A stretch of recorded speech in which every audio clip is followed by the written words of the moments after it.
This is Psychedelics Today. I'm Joe Moore, joined by Sean Mcallister of the Mcallister Garfield Law Firm. Thanks for joining me, Sean. Hey, Joe. Good to be here. Great to have you. So, you were you were a player with Decriminalize Denver. What kind of role did you play with that organization? Well, it's funny. I was also, to step back a minute, I worked on cannabis Right. legalization for 20 years now and was part of the efforts in 2005 to make cannabis the lowest law enforcement priority. And I had heard about this psilocybin initiative, and I wasn't clear what was going on with it. And all of a sudden, they got the ballots, the signatures to get on the ballot. And so I reached out to the campaign and offered to help. And at that point, I just began consulting with the campaign about what they're doing. And sorry, my stepdaughter wants to say hi here. She's down. You mind leaving me alone for a minute? I'm on the air. So I started working with the campaign to help them with the messaging of the campaign and help them raising money and helping them begin to think about what it might look like if we win the election. And so, I don't want to take too much credit. I don't have a formal position in the campaign, but I have worked with them since January all the way up through the election. And I expect that now that the law has passed, that I'll be more active on their legal team to try to protect this victory going forward. But, Kevin Matthews and Cindy Sovine really deserve the lion's share of the credit, the two organizers of the Decriminalize Denver initiative. And I'm also involved on behalf of Chacruna, a nonprofit that I work with. I'm on Chacruna's Council for the Protection of Sacred Plants. And Chacruna also endorsed the initiative and tried to do what it could to support the initiative and get the word out. And so I'm here today, more as an informal advisor to the campaign, but formally as a member of Chacruna's Council for the Protection of Sacred Plants. And we're really excited both about this initiative and what it means going forward for the U.S. That's really excellent. So, there's been a little bit of confusion around what this bill means. We've had, I want to say maybe 10 people reach out so far asking for us to give them guided mushroom sessions in Denver. We say no. Because I think they misread what this vote really means. Could you explain what this really means legally? I think that is critical. I think there's a lot of misunderstanding right now. The campaign was called Decriminalize Psilocybin, Decriminalize Denver. It wasn't called Legalize Psilocybin. It wasn't called Regulate Psilocybin.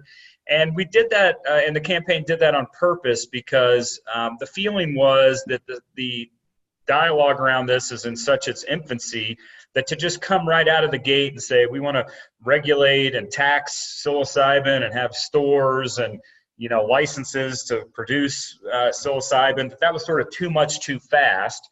And then we needed to have the dialogue with the community and begin with the thing that everybody agrees with, which is you should never be arrested for putting something in your body that grows naturally in nature.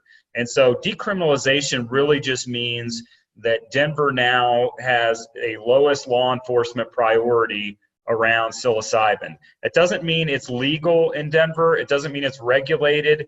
It means that they're not supposed to arrest anybody for simple possession or cultivation for only personal possession amounts.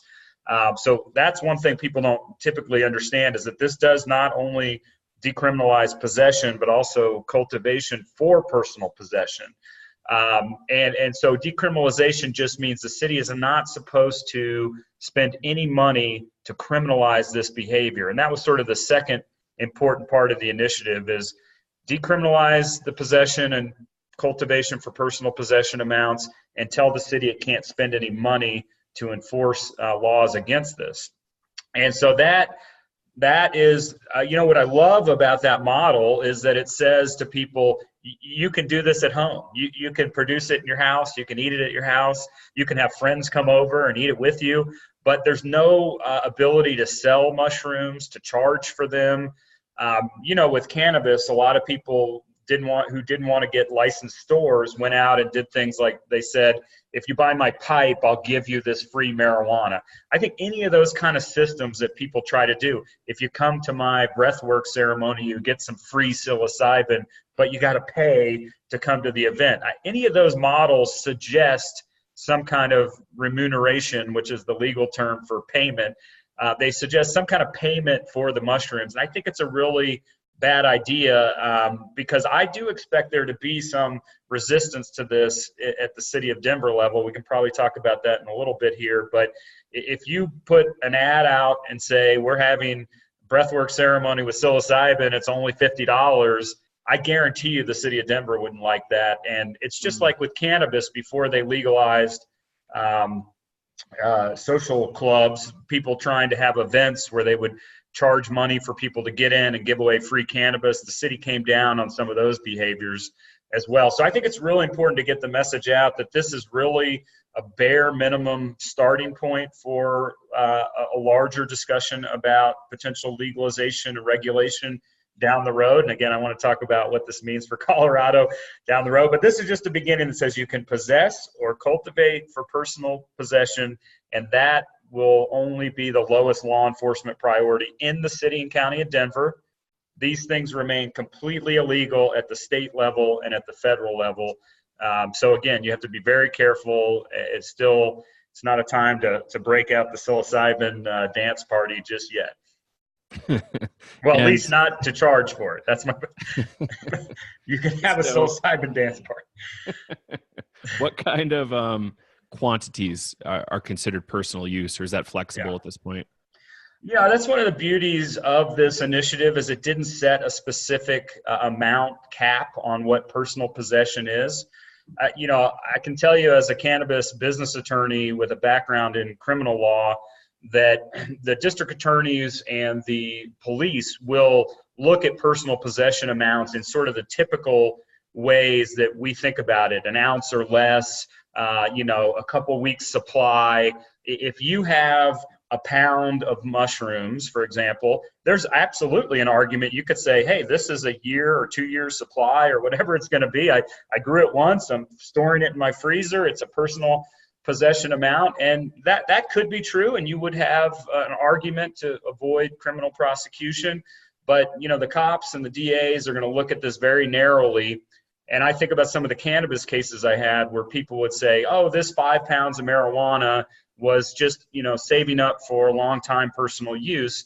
And I literally saw police on the stand say, well, if you had 5 pounds of marijuana, you would have to smoke 10 joints a day for 2 years to use all that marijuana. And so if the quantity is really big enough, they're going to make arguments that you're not telling the truth. And this is really something you're trying to distribute psilocybin mushrooms. So I would be for consumers, I would be cautious and be thinking in terms of, a couple weeks supply or a month supply of, a couple grams at a time. And if you're getting up over an ounce, couple ounces, I would start to be, concerned that you could have some potential liability. Yeah, absolutely. People really think it's wide open. It's really not. And caution is still very advised, especially if people are like, oh, we're going to start up a warehouse grow. It's like, no, the feds are going to come in. The city police are going to come in. You're in trouble if you get caught with that. Big trouble.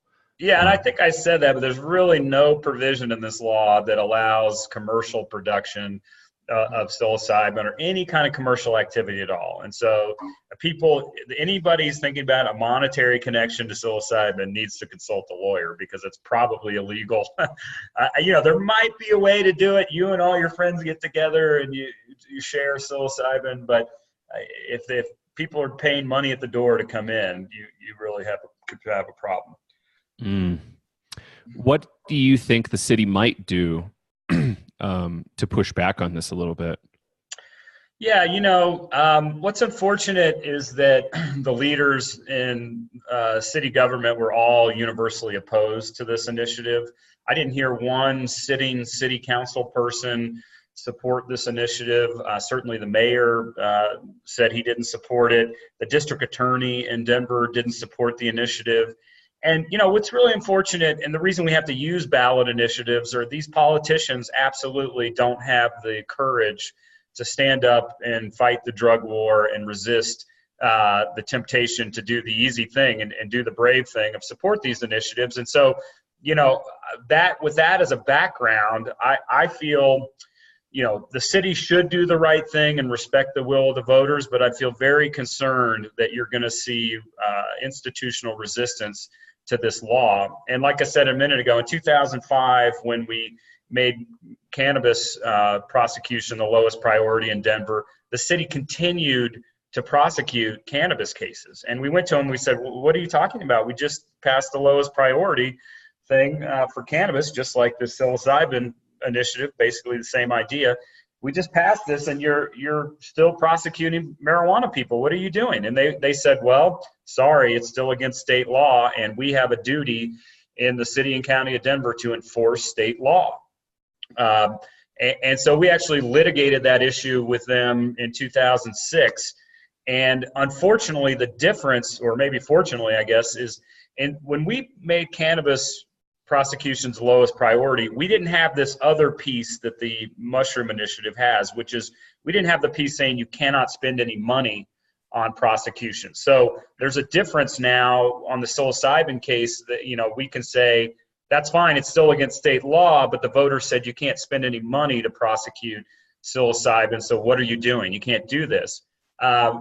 This might get a little too much in the weeds for your viewers, but it gets into really a complicated discussion about preemption, whether state laws against psilocybin preempt Denver laws, kind of like you hear about federal laws preempting state laws on marijuana.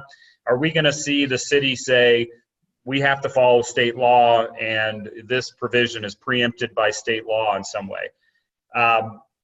That I expect is where I said earlier, I think I will be doing a lot of work for the campaign on this legal front. We're already talking about meeting with the district attorney, meeting with the city attorney's office to try to gauge what they're doing on this topic. And if they come back with that kind of argument, I think you could see us in some litigation around whether this is preempted by state law. And, it's never been tested, this defunding provision. So it really will be a novel, new issue. And we're very hopeful that we don't have to do this. We're hopeful the city does the right thing. But if they don't, then I think you can expect a test case of some kind where we're arguing in front of a judge that, hey, you can't prosecute John Smith here. The city can't spend any money. And I don't know how that's going to come out. It will be very interesting. So I think, the one other thing I didn't mention about this campaign in response to this question is, so yes, we don't know what the city's going to do. We hope they'll follow the voters. But one of the things they have to do as part of this initiative is establish a review commission. And we're very hopeful that this review commission will ultimately be a vehicle that can make a recommendation or report about how the sky won't fall in Denver if psilocybin is decriminalized. And, what this commission is supposed to do is track the public safety impacts, track the use impacts, track the criminal justice impacts of this initiative. And, we have a lot of confidence, just like with cannabis, that psilocybin decriminalization will result in no change in public safety, no change in use rates, no change in underage youth use rates, hard to say. And that's what happened with cannabis. Cannabis in Colorado, youth use rates remain below national average and have fallen. There's no indication that crime has increased.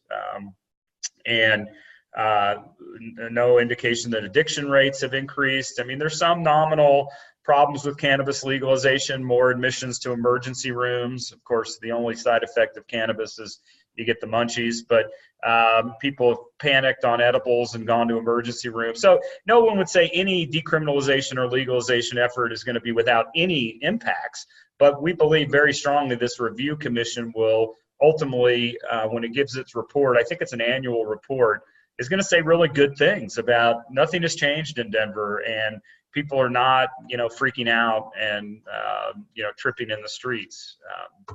And so that's another important piece that I think once the city sees that, they will be less resistant to this. And I hope that will help guide decisions in the future and relax enforcement. And, the bigger thing is the impact of this on the state and ultimately the nation, and what's going to happen in the coming years, because this is really a truly historic moment. Denver has led the entire United States as the first ever loosening of laws around psychedelics.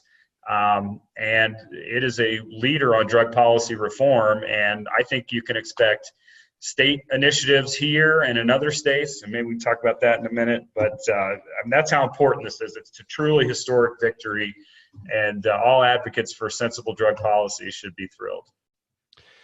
Absolutely. I was in Boulder for a concert when we got the final count on Wednesday. It was really exciting. We got a lot of standing cheers, and it was cool. That's awesome. So that's the other story around how this thing won, that it was behind until 1 a.m, the night of the election. And then the next morning we got word that the final count swung about 5,000 votes in our favor, and we won 50.5%. So quite amazing. Awesome. That's great.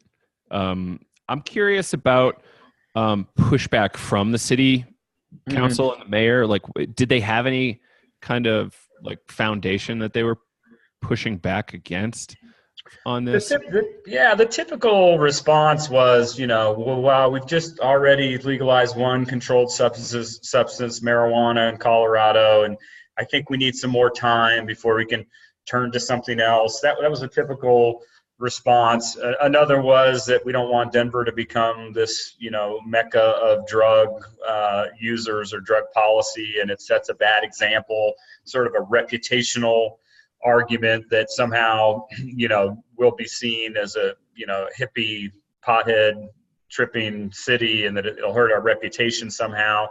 Yeah, this is what I said earlier. I mean, how is it that these politicians who had so little vision to even support cannabis legalization are supposed to be the ones telling us what is the impact on the city of Denver from legalizing or decriminalizing psilocybin? I mean, they really ought to question their judgment if they didn't have enough judgment to advocate for these things, and now they're telling us why they were bad. But so that's and I think, frankly, the reputational impact is that this gives Denver an amazing reputation, a reputation as a city that doesn't tolerate the drug war, that doesn't think people should be put in prison for what they put in their bodies, that believes in rational policy, that understands that there is no addiction capacity of psilocybin, that understands that there is no overdose amount of psilocybin, that understands that the FDA has given psilocybin breakthrough therapy status in the last couple of years for its ability to treat depression and end-of-life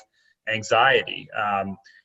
This gives Denver a reputation of putting science over fear, because clearly the science is on our side. There are therapeutic uses of this. There are no addiction rate, no overdose amount. And, to me, it says something great about Denver. It doesn't put us in some bad light. And the people that worry about those kind of things, again, they didn't have the vision to support it. And they're the ones that have kept us in a drug war, that have criminalized millions of people and cost the country billions of dollars for 50 years. And we just have to stop listening to those kind of people. They're not leaders. It's very easy to say the status quo and criminalization is the answer. We have the burden as reformers to develop models of regulation and legalization that protect public safety, protect personal liberty to the maximum extent. I mean, that's really what all this is about. Is we need a system that addresses public safety concerns, but maintains as much personal liberty as possible on these topics, because that's really the solution. Those are the debates we should be having, and that's what Denver has spurred, is a debate about, okay, what's next? What does regulation look like? And so I'm excited to have that debate. I'm excited to really continue to unwind this horrible drug war that I think most people now see has been a terrible failure. Big farce. Yeah. Do you have any idea on numbers over the last couple of years of convictions that may possibly now, given the government upholding the citizens' will, might be diverted from the legal system? The numbers are not huge. Cannabis arrests are before legalization were, I think, 10 or 12,000 arrests a year in Colorado. So those numbers are really big. In contrast, I think you probably in the last few years in Colorado have had several hundred, in the hundreds of psilocybin prosecutions. And in Denver, they looked in the last 3 years, I think there's only been like 60 psilocybin prosecutions. That number really is interesting because on the one hand, it's like if there's so few cases, then what are we doing with this stupid law anyways? On the other hand, I think even one arrest is too many. One person in prison is too many. And so this is the logic behind this initiative. It didn't matter if it was 200 arrests or 50. At the end of the day, one is too many. And what I'm proud of is there's other cities that are thinking about this kind of thing. And psilocybin is the most well-known after cannabis. I think, and what it's done is open the door for a debate about what about LSD, what about ayahuasca, what about peyote, what about some of the other psychedelics, MDMA and ibogaine and these other psychedelics, and what's really different about those? Why are we still criminalizing those? So there's some in the reform community that say we need to have initiatives that decriminalize all these things. But I think psilocybin was the most relatable. And if we had gone right to the voters with something that said, LSD, psilocybin, ayahuasca, it might have been too much. And so I think this was the right stepping stone to get the debate going. And I mean, this is a historic moment. We should all really be rejoicing that it's not a joke. People that advocate this are not some 10% minority of the society. We had a majority of voters in Denver say that psilocybin shouldn't be criminalized. And that shows that we're not a fringe movement. We're a majority movement. We really are. Those of us in the reform movement have to remember we are the majority. We just have to have our will expressed in policy. We've been shouted down by the minority for so long and shouted down by the fearmongers. But we have to come to terms with the fact we are the majority, and we really should be seeing our will expressed in public policy. So I'm excited. Yeah, that's awesome. Yeah, we have a collective trauma here around the drug war, and let's not forget that. We have been really abused. Lots of people have been really abused, and it's right. It's going to take baby steps. Like Nixon really did a number on this thing, and so did Reagan and others. So yeah. Can you talk about what's happening elsewhere? I think, are you involved in Oakland or another city? Yeah, so Oakland is a city that we've talked to, the Chacruna. I believe I already mentioned I'm with Chacruna and the Council for the Protection of Sacred Plants. Chacruna is based in San Francisco, and it's headed by a Brazilian anthropologist who has studied ayahuasca and peyote use for 30 years now and published 20 books on it. And so given that the organization is based in San Francisco, we have a lot of ties in the Bay Area. And this is actually what I was just speaking about, which is Oakland is attempting to do what's called decriminalize nature. And so they're doing what I mentioned a minute ago, just a broad swath of decriminalization on all naturally occurring psychedelics, sometimes called entheogens. Here at Chacruna, we don't like to use the word entheogen. It's a little confusing to people, but naturally occurring psychedelic substances, peyote, ayahuasca, Sonoran desert toad, ibogaine, any of the naturally occurring forms of DMT, and so that's that's an initiative in Oakland that doesn't require voter approval. They're attempting to get the city council to just adopt that as a policy of the city. And so, whereas we had 170,000 voters to convince in Denver in this last election that voted out of 400,000 eligible voters, so low turnout, by the way. Remarkable to win in Denver with only 22% turnout. But whereas we had to convince all the voters in Oakland, they just have to convince 8 city council people. And I'm a little concerned they're going too far too quickly, but it's another lowest priority initiative that would say those substances are the lowest priority of Oakland. I don't think it has the defunding provision we've been talking about with Denver, so that's a weakness of the Oakland model. And then I do worry that, these other psychedelics are so esoteric and exotic for most people. A lot of people don't know what ayahuasca is, or they don't know what ibogaine is. And to put that in front of decision makers and ask them to decriminalize it all at once. It really requires you to do education on each of those substances, and that's a lot of work. But I commend them, and I actually have not. I spoke to them about a month and a half ago, and I'm not sure where they are with that right now. It certainly hasn't passed. I think this Denver initiative will help with their efforts, but that's the only other one that I know of right now that's happening.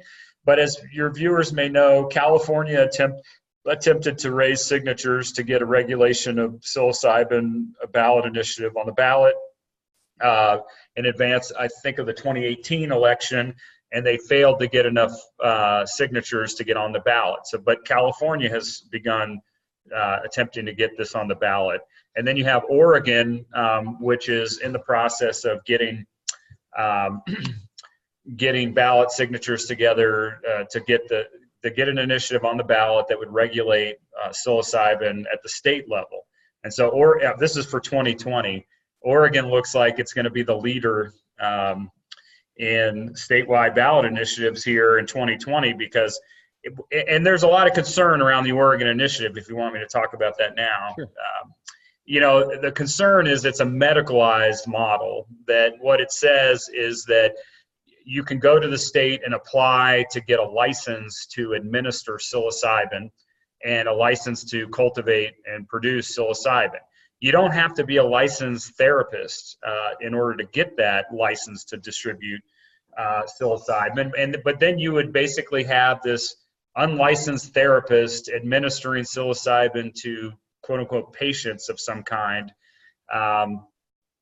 And so, a lot of people have expressed concern that it's not a model that's purely medical, because anybody could get these licenses to distribute it, and you could see irresponsible behavior.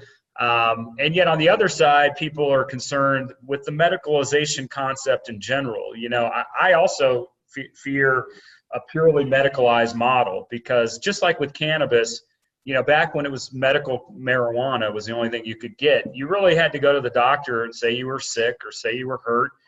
And if you were, or, had an argument there, they would give you a prescription. But so first of all, I think it facilitates a lot of scamming of the system with doctors and patients. But beyond that, if you look at pure medicalization, there are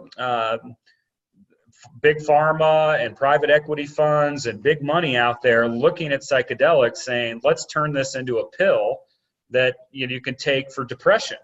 And if you look at what happened with cannabis, the only legal prescribed cannabis was two of them. There's GW Pharma's dronabinol, or Epidiolex, GW Pharma's Epidiolex, which is CBD. And then you also have dronabinol or Marinol, which is synthetic THC, which are FDA-approved drugs. I mean, these drugs cost people tens of thousands of dollars a year. And so the concern people have is when you turn something into a medicalized model only, you're going to eventually turn this over to big pharma. You're going to have a pill. It's going to cost tens of thousands of dollars a year, which is insane in a world where psilocybin has no overdose potential. It has no addiction potential. You can grow it in your house for a couple bucks, and they have to turn that over to big pharma. So Oregon has really got a lot of people excited and also concerned about the model. But my opinion is this is exactly the debate we need to be having. Should it be a medicalized model? Should it be a adult use tax and regulated model like cannabis? Should it just be the decriminalized model where you say it's not against the law, but you can't sell it and you can do what you want at your house? These are exactly the kind of discussions we should be having instead of deciding whether people should be going to jail for consuming a natural substance. And so, the Council for Protection of Sacred Plants and Chacruna is considering putting on what we're calling the Psychedelic Liberty Summit next spring in 2020 in the Bay Area, all designed to have this community and advocacy dialogue around what are the right regulatory regimes around psychedelics. Because we know Oregon is likely to make it to the ballot. And I don't want to speak for the Denver campaign, but I've heard Kevin Matthews, the director of the Denver campaign, say that he is definitely going to look at a statewide ballot initiative if Denver is successful.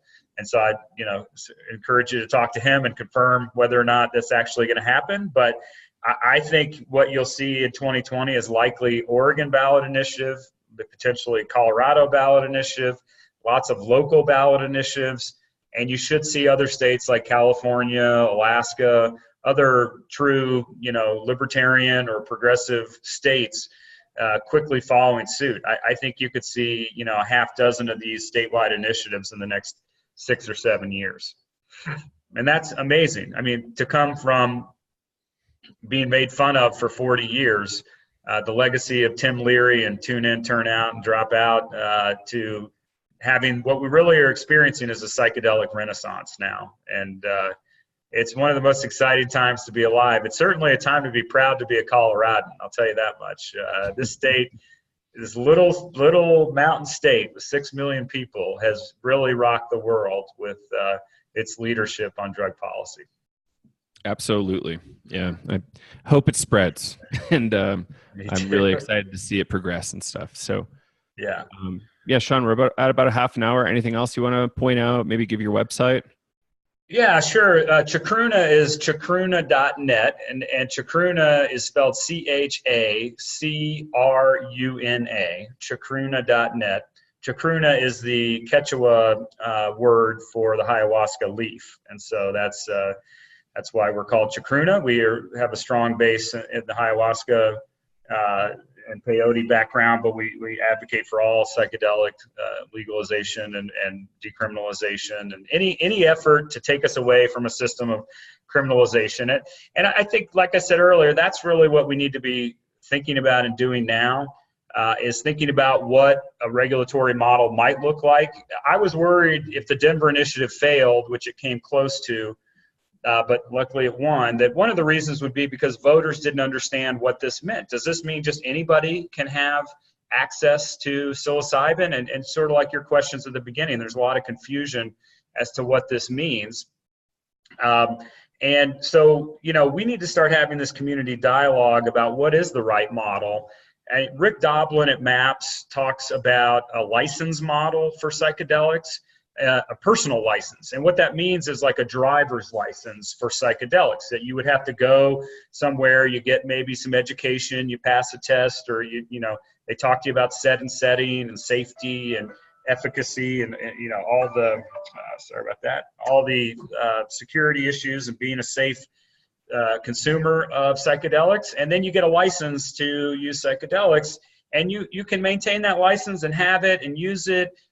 Even cultivate for yourself, or maybe we get a regulated model where you can buy from stores. But if at some point you act irresponsibly, then you lose that license, or you have a probationary period. Some kind of system that suggests we're not just going to set you out there and let you go do whatever you want. If you show you can't be responsible with these substances, we might restrict your access to them. And I personally have a lot of interest, and I feel pretty good about that model as a potential to solve the problem that people feel like if you just decriminalize things, that there's no regulatory model. So we need to start having that dialogue. And, I do think the critical thing right now for your viewers is that it's kind of like the questions you asked at the beginning. We have to be careful we don't ruin this victory with irresponsible behavior. And so that means, don't go out there and throw pay-to-play psilocybin events, and don't, go stand on the city and county building steps and consume mushrooms and be a fool in public. Keep doing what you're doing. Do it privately, do it discreetly, do it safely. Start talking to people. One of the things that changed cannabis policy was essentially coming out of the closet, taking the example from the gay rights movement. We have to stop being embarrassed or pretend that it's a bad thing that we're using psychedelic substances. I think there's nothing wrong with it. Used responsibly, could be a part of a very healthy lifestyle. And we need to start reinforcing the culture of responsible psychedelic use. That's another reason why people are afraid, is we don't have traditions of, in Mexico and South America, when people indigenous people become a man, it's marked by the use of a psychedelic, or when they decide to go to war, they take a psychedelic to make a decision as to what to do. I mean, these are actually parts of culture in many indigenous communities, where it's in the US, we try to talk about it like we're counterculture. But we're not actually counterculture. We are culture, and we need to not run from it, and we need to talk about fostering a culture that initiates people into this responsibly, that delays youth involvement with psychedelics until they're old enough to be responsible. And those are the kind of things people can do in their daily life, is just, come out of the closet, be responsible, create a positive environment around this issue, and make it part of a healthy lifestyle that other people will not be afraid of. And so I think it's the best time in history to be in the U.S. and to be involved in psychedelics. It's never been better, and it's only going to get better from here. It'll be fascinating to see what happens. And we have to be careful. One last thing, the first ballot initiative that passes at a state level will set a model for all others. And that's why I think it's very important what these ballot initiatives look like. If we get a bad one out of the gate and it's a failed experiment, it could set back all the others. And so Oregon has a lot. That's why we're concerned about Oregon. Oregon has a lot of responsibility. And if Colorado goes to a statewide ballot, we'll have a lot of responsibility to avoid messing this up, because we have a unique opportunity here. But I know in the foreseeable future, the day's going to come when nobody goes to prison or jail for psychedelics, and there'll be some regulatory model around it. So, but that's an amazing development, and we should all be very proud. Well, Sean Mcallister, thanks a ton for joining us today on Psychedelics Today, and for all your hard work. It's been great to watch you be part of it. It's been great to watch Decriminalize Denver, and just can't wait to see what's next, and hopefully we can play a part as well. Yeah, if people want to get a hold of me, you can look at my website, Mcallistergarfield.com, Mcallister, Garfield, regular spelling. So Mcallistergarfield.com or chacruna.net. And thanks to Psychedelic Today for having me. It's great to be with you, and thanks for all your leadership and everything you're doing as well. Yeah, you're quite welcome.